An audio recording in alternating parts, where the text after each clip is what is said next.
And it goes a little something like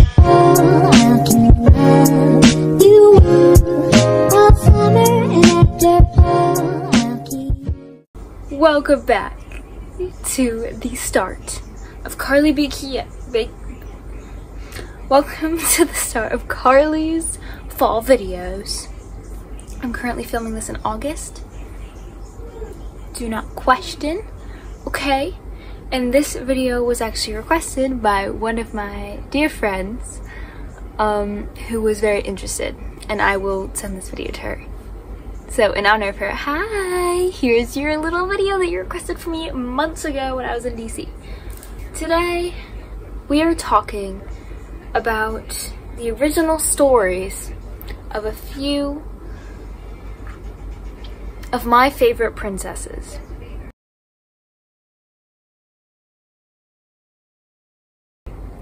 Princess number 1, Ariel, aka the Little Mermaid. This is her original tale. We all know the original story of Ariel, where she sees a human on land, aka Eric, and he's in like his little ship with everyone. And she gets fat. She's always fascinated by the human species, and she really wants legs so she can be on Earth. And once she sees Eric, she immediately wants to be with him. She fell in love, okay? And she gets cursed by her aunt, Ursula, the sea witch. And she gets legs, but she loses her voice and blah, blah, blah. So I did some research, and this is from TorontoPublicLibrary.typepad.com. So it was first published in 1837. It was written in Danish, which is crazy. And the plot was actually drawn from imagination rather than like a specific folktale like most of these stories are. And it was written by Hans Christian Andersen. Alright, so the actual movie was posted in 1989. But in Andersen's story, the mermaid is motivated by her desire for an immortal soul. In the original story, she did not desire love and life on land, like that adaptation. When Ariel, aka the mermaid, saves a drowning human prince, aka Eric, she learns that the love of a human might allow her an immortal soul. After she's transformed by the sea witch, she must marry the prince or risk death. When the prince marries another woman, so in this story, the prince does not marry Ariel. The prince marries another woman. I don't think it's Ursula. I think he just went off and he married another woman, okay? And the mermaid sacrifices herself instead of harming the prince. Don't know why she would harm the prince anyways. And as a reward for her good deed, the mermaid is given an immortal soul. So she just wanted an immortal soul, basically. So this next source is ScreenRant.com. Again, not a reliable source. I am not even a reliable source. This is simply off of theories and just other stories I found online. In the original tale, mermaids have no souls and must earn one by getting a human to fall in love with them, leading to a tragic ending.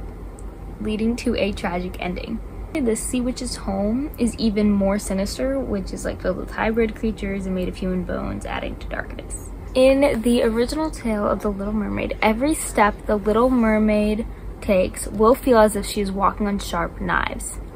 So her time on land is excruciatingly painful, okay? And the mermaid has to repeatedly go to the sea to cool her feet in the water because the pain that she's in throughout this story. And when she does that, it's also the only time she is to be able to see her family, because her family doesn't know that she made this deal with the sea witch. And then also the little sea creatures, you know, among land that like mermaids are supposed to be friends with. No, they're not friends. They're actually treated like pets by the mermaids, which kind of makes sense logically if you really think about how we are on land. But like, if you think about it, what? Like, flounder? No, that's no friend. That's your pet. So obviously in the adaptation, you know, the prince cares for her and she gets her own room and everything. In the original tale, it is not like that. She gets her own little bed outside of the prince's door of his room, so he can watch over her kind of like a pet. Same with the sea creatures, which that's really weird. This is a quote, okay? The Little Mermaid sisters make bets with one another about which ships will sink and which men will learn about the sea by drowning in it. One thing I'm very glad is in the original story is actually siren songs, because if you don't know, a siren is a type of mermaid that's like more on the evil side, and their voice is so magical they lure these fishermen in to get them in the water, and then they kill them and then like collect their heart, and it's like, I don't know. So instead of Anderson including the song in his story, they had the sisters make bets of like, you know, who would fall in the water and learn about, you know, the ocean. And obviously in the adaptation they had to take out the walking on knives part and like everything else because that's too dark for kids, obviously. So other than that, I don't know where I heard this from, but in some adaptation of the Little Mermaid story, Ariel turned into sea foam. Like, the prince married another woman. She got upset, like, she was, like, really, really heartbroken. That she just, like, instead of going back into the water, she turned into sea foam. And then she just, like, died. Which is weird. Alright, guys. Princess number 2. Okay, our next princess is Cinderella, which personally, this is one of my most favorite stories, and I think it's also the most well-known original story. Maybe, I don't know, mainly because she's like one of the main princesses. This is from grimstories.com. It starts as it usually did with, you know, like the prince and like the ball and like her father dying and stuff like that. The main part of this story that I find the most interesting, aka the most gruesome, is near the end when the prince is searching for Cinderella and he's really trying to find which girl like fits the slipper, which that in itself is so weird. Like, he's trying to find his future wife by the size of her feet. I think that's already a reflection on something else. Anyways, this part of the story, obviously, you know, the prince goes to Cinderella's house and she's upstairs, locked away, you know, and he's trying to fit the shoe onto Cinderella's stepsisters, okay? Now, their stepmother is extremely evil. We already knew that. But what we did not know is that she had a burning knife. So the stepsisters were forced to sit down as their stepmother cut off one of the stepsisters' toes to fit into this small glass slipper. So this is a quote from, I think, the original story or some adaptations. So, but she could not get her great toe into it, for the shoe was too small. Then her mother handed her a knife and said, "Cut the toe off, for when you are a queen, you will never have to go on foot." So the girl cut her toe off, squeezed her foot into the shoe, concealed the pain, and went down to the prince. Then he took her with him on his horse and his bride and rode off. They had to pass by the grave, and there sat the 2 pigeons on the hazel bush. Then the prince looked at her shoe and saw the blood flowing, and he turned his horse round and took the false bride home again, saying she was not the right one, and that the other sister must try the shoe. So she went into her room to do so and got her toes comfortably in, but her heel was too large. Then her mother handed her the knife, saying, "Cut off a piece of your heel. When you are a queen, you will never have to go on foot." So the girl cut off a piece of her heel and thrust her foot into the shoe, concealed the pain, and went down to the prince, who took his bride before him on his horse and rode off. When they passed by the hazel bush, the prince looked at her foot and saw how the blood was flowing from the shoe and staining the white stocking. Then he turned his horse around and brought the false bride home again. So basically, this stepmother was giving her daughters this knife and saying, cut off your toe, cut off your heel, because once you're a queen, you're not gonna have to go on foot, you're not gonna have to do anything, you can just lay there. And she had them put a white stocking over like the bloody part of the foot so we couldn't see it, and just shove their foot in the shoe and then conceal the pain and go on their merry way. So that's a part of it. Now, the second most gruesome part, other than the toe cutting, is the actual ending. So Cinderella and the prince get happily married, and it's so beautiful. And the pigeons who snitched on the stepsisters, saying that's not the right bread at all, okay? So this is more quotes from the story. So as the bridal procession went to the church, the eldest walked on the right side and the younger on the left, and the pigeons picked out an eye of each of them. And as they returned, the elder was on the left side and the younger on the right, and the pigeons picked out the other eye out of each of them. And so they were condemned to go blind for the rest of their days because of their wickedness and falsehood. So at the end of this story, Cinderella is happy, yeah, but her two stepsisters go blind due to pigeons, and it wasn't even their fault. It was their stepmother's fault, and that's just how the story ends. The story ends with the stepsisters getting their eyes just plucked right out. Yeah. So I don't know the full morals. So obviously the morals of these stories are very like specific, and they do it in gruesome ways. And like in the back of my head, I really wish they made stories like this. Alright. Last but not least, this is the final princess. Princess number 3, and personally the most gruesome princess of them all. This is also grimstories.com, which actually is a very helpful website because it literally tells you the full grim story. So obviously Sleeping Beauty has her original story where the evil Maleficent comes in and tells her, you're going to die. On what birthday? At your 15th year of age, you are going to die. Or your daughter is going to die. So she gets blessed by like the 3 fairies, and she's kind and clever and sweet and amazing, and no one can help but love her because she's just so great. So Sleeping Beauty sees like the spinning, or like the spindle basically, and she took the spindle into her hand and she began to spin. You know how that works. And no sooner she had touched it, and the evil prophecy was fulfilled, and she pricked her finger up there. And at that very moment, she fell back in bed and she went into a very deep sleep. This sleep fell upon the entire castle. The horses, the dogs, the pigeons, like every animal in the area, okay?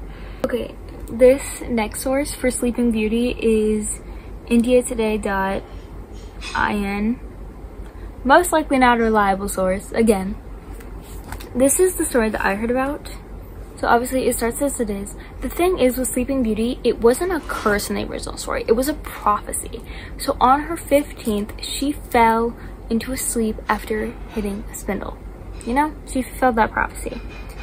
And it isn't a kiss of the prince that wakes her up, as we would all like to think. And this is an extreme trigger warning. I'm gonna try to use less intense words because obviously this channel is family friendly. But if you are of a young age, or if this may trigger you, leave this video now. So it isn't a case of a prince that wakes her, but in fact a king sees this sleeping girl, basically does very inappropriate things to her that she did not consent to while she's still asleep.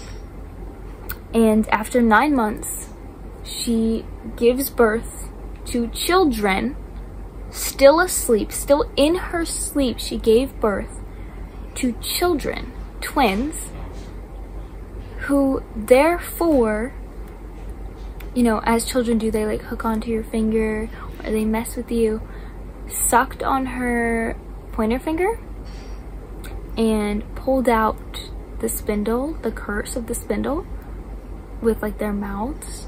Like sucked on her finger, pulled out the spindle, and Sleeping Beauty woke back up. And that was the original story. And she ended up marrying that king who did that to her. And that's actually Grimm's Brothers' darkest fairy tale. And I believe it was actually originally called Little Briar Rose. Little Briar Rose. Briar Rose. I don't know how to say it. And that is their darkest tale. Obviously, this is not a detailed video. I did not do a ton of intense research for this video. It was just kind of for fun because I had a huge fascination with these stories when I was around like 10 years old. It was like my favorite thing ever. And obviously they're very, very messed up and very, very bad. And no one writes fairy tales like this anymore, obviously, because fairy tales are meant for children. You don't want to do that. So these are messy. This is just things with research. I know a couple things off the top of my head with like Peter Pan or something. If you guys are interested in more of these like research type, fun, informative videos that aren't completely accurate probably, let me know in the comments. Tell me what I should do next. Tell me if you guys want more princesses or if you want like Peter Pan or any more fairy tales. I'll do some research for it and I'll actually get it accurate this time. Tell me and I will actually do better, more detailed research for it. Because this was just kind of like a quick fun video idea because I find it fun. But yeah. So those are the 3 princesses I did today. Here are a couple of book recs if you like the older stuff. Once Upon a Dystopia. This has a ton of unheard of fairy tales. If you're really into that stuff, this book is great. Next is Heartless by Marissa Mayer. She writes a lot of books like this. The Lunar Eclipse series was also that. This is Alice in Wonderland, but it doesn't really relate to the original story. It's just like a different version. This is Poisoned by Jennifer Donnelly and Stepsister by Jennifer Donnelly. Poisoned is a different version of Snow White where she actually almost dies. And, you know, like the hunter like actually went through with his plan. And that's like the whole plot of this book. And this was like one of my absolute favorite books of all time. I love the romance, I love the dynamic, I love the fantasy of it. Like, it was such a good book. Stepsister by Jennifer Donnelly is a lot like the original story of Cinderella I told. It talks about the foot bleeding, but also this story is told from the stepsister's perspective, not Cinderella. So you don't get like the sweet little innocent Cinderella where everything's wrong. You get the stepsister who's being basically like abused by her stepmother, which we already kind of knew, but like you get the details of this book and it's kind of insane. This is very popular actually, To Kill a Kingdom.